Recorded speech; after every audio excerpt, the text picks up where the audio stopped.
Plano Brasil Soberano está no Congresso. O governo espera, então, que seja votado rapidamente a MP e o PLP com linha de crédito, então, de 30 bilhões de reais. E sobre o plano de ajuda aos setores afetados pelo tarifaço americano, vamos à análise agora, porque chegou a hora da nossa conversa com o economista da FGV Agro, Felipe Serigatti. Felipe, uma boa noite, bem-vindo.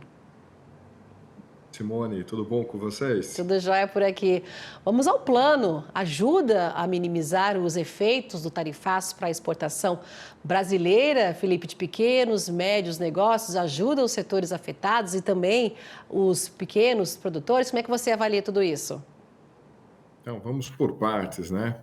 A gente tem atendo aí um dia, se não me engano, dia 13 de agosto, que foi quando teve o anúncio do plano, né? Acho que uma quarta-feira.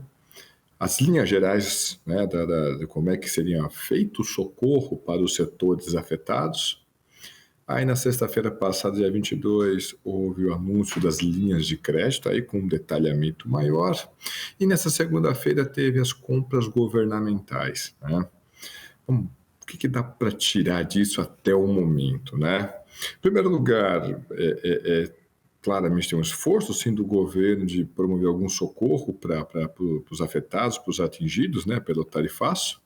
No entanto, não tem socorro governamental que vá substituir o grande mercado norte-americano, tá? Isso daí seria difícil praticamente para qualquer país. O mercado norte-americano, além de ser grande para diversos produtos, paga ali, né, um preço médio maior. E se a gente for pensar em algumas cadeias industriais, principalmente aquelas que fornecem partes, peças e componentes para as indústrias norte-americanas, muitas vezes são produtos específicos para aquelas indústrias, tá? Então, vai ter dificuldade de encontrar outros compradores.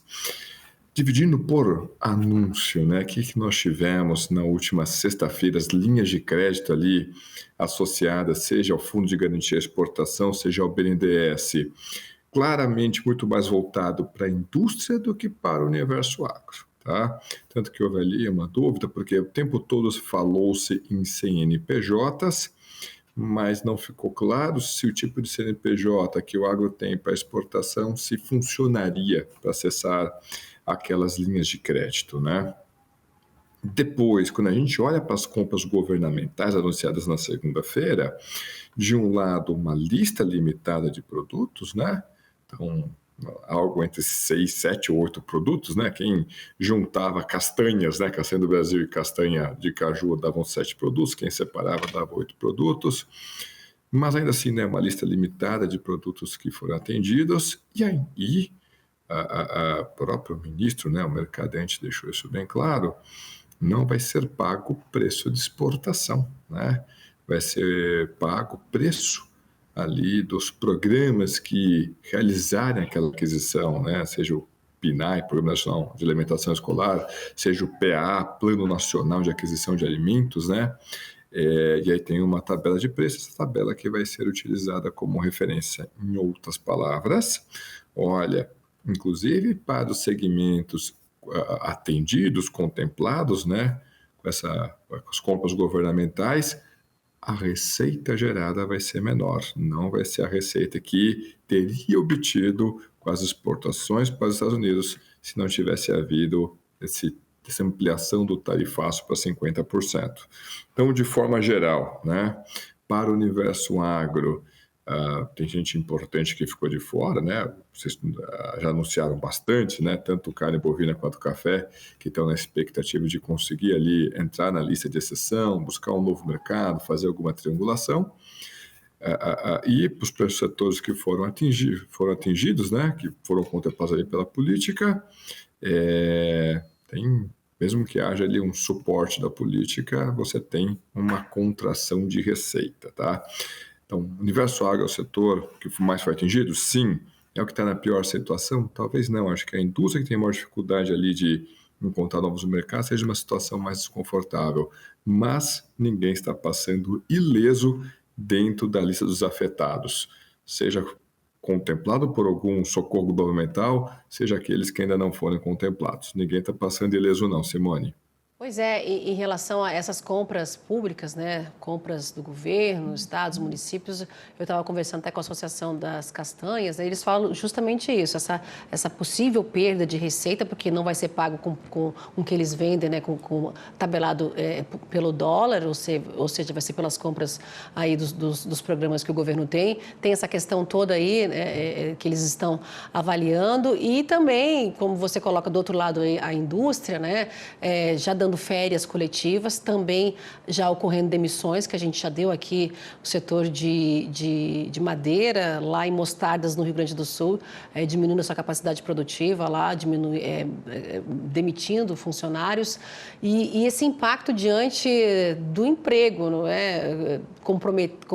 Fica comprometido, traz também essa preocupação, porque pelo plano do governo, o Plano Brasil Soberano, tem essa condicionante, né, de não demitir os trabalhadores. Mas fica difícil essa conta quando chega lá no vamos ver para o empresário, porque os setores aguardam essas negociações, né? Eles estão fazendo as negociações, também esperam o avanço nessa via diplomática e os empresários dizem, né, que, principalmente da indústria, que para certo tipo de produto não é fácil recolocar em outro mercado, como você bem colocou aí. E Simone, se eu puder ainda puxar um pouco mais aqui para o lado macro, né? Vamos lembrar ali das linhas de crédito anunciadas na sexta-feira passada, com taxas de juros que abaixo da Selic, é verdade, em geral, né? Não todas, né? Aquelas linhas diretamente associadas ao BNDES, né? Uma taxa de juros mensal de 1,15, né? Então fica até acima da Selic. Mas aquelas taxas de juros, mesmo aquele 0,66, né, que foi anunciado para capital de giro, gente, é menor que a Selic hoje, né? Mas o prazo de pagamento de algumas linhas ali tem de 5 anos, de até 5 anos, outras até 10 anos. Daqui a 5 anos, muito provavelmente a Selic não vai estar nesse patamar de 15%.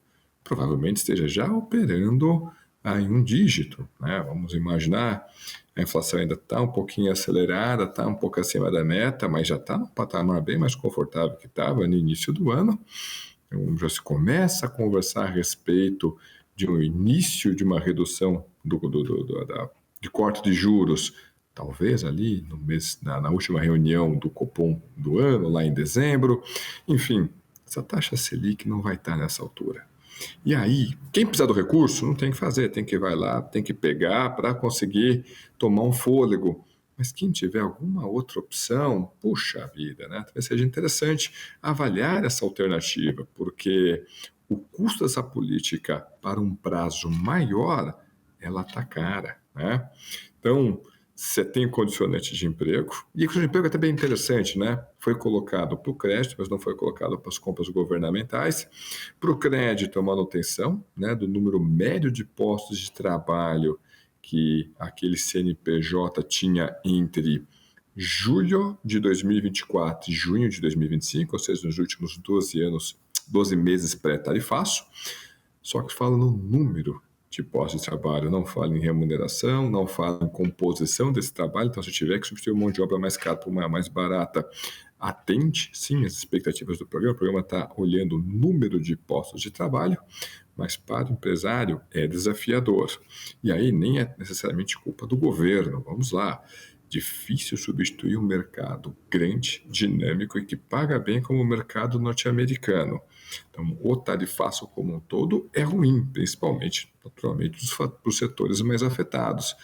Você tenta fazer ali um remendo, tenta fazer ali um socorro, mas ele é o que a gente chamaria em economês, né, o second best, a segunda melhor opção. A melhor opção seria não ter existido esse tarifaço. Volta à situação original? Não volta à situação original. Então, mesmo com socorros, os setores atingidos provavelmente vão ter alguma perda. Ainda assim, acho que vale a pena voltar a mencionar isso, que é o esforço. A gente viu aí a entrevista com o vice-presidente Geraldo Alckmin, que é o esforço de abertura de novos mercados de um lado e de outro lado, a insistência para que outros produtos do agro brasileiro, carne bovina e café, por exemplo, entrem finalmente para a lista de isenção desse aumento de tarifa de 40 pontos percentuais que gera a tarifa total de 50%. Tá? Então, vale a pena insistir. Tem alternativas? Tem, mas em geral elas não são tão boas quanto o roteiro original. Tá certo. E aproveitando então que você colocou aí a taxa Selic, né, nesse prazo que o governo colocou aí em relação a essas linhas de crédito pelo BNDES, né, em 5 anos, o presidente do Banco Central, Gabriel Galípolo, afirmou, né, que a taxa básica de juros, né, deve seguir então elevada por um longo período aí, um período prolongado, né, melhor dizendo, porque a inflação ainda está distante então da meta, né, meta de 3%, não é? A inflação convergindo lentamente e também atrelado a isso tem a economia americana, não é, Felipe? O PIB lá crescendo 13,3% no segundo tri. Também tem essa questão de esperar como é que fica a taxa deles, né, a taxa de juros deles, se vai cair ou não diante aí do PIB crescendo. Ou seja, a gente tem que acompanhar todo esse desenrolar ainda, né? Pois é, Simone, por incrível que pareça, no momento está mais fácil explicar a decisão de taxa de juros aqui no Brasil do que lá nos Estados Unidos, por incrível que pareça.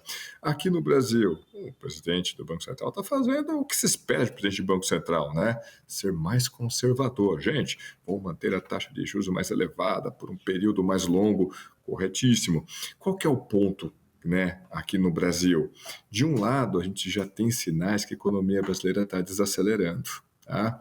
Mas a inflação, somente a parte de serviços, está desacelerando, mas num ritmo mais lento. Por que isso? Porque o mercado de trabalho está excessivamente aquecido. A gente viu a taxa de desemprego no seu piso histórico e salários ainda crescendo acima da produtividade da mão de obra. Então, provavelmente o Banco Central vai seguir essa receita do bolo e vai manter essa taxa de juros mais elevada por um longo período.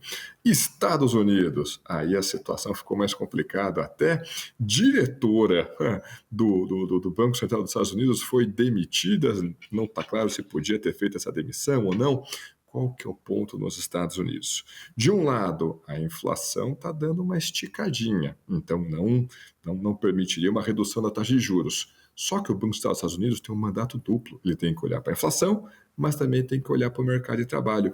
E no mercado de trabalho, a economia americana está gerando menos postos de trabalho. Então tem que reduzir. Só que entra um outro ponto gerado pelo Trump, que é a oferta de mão de obra. Então, a demanda por mão de obra está diminuindo, então a oferta de trabalho está ficando menor. Só que a oferta de mão de obra também está diminuindo, principalmente por causa dos imigrantes.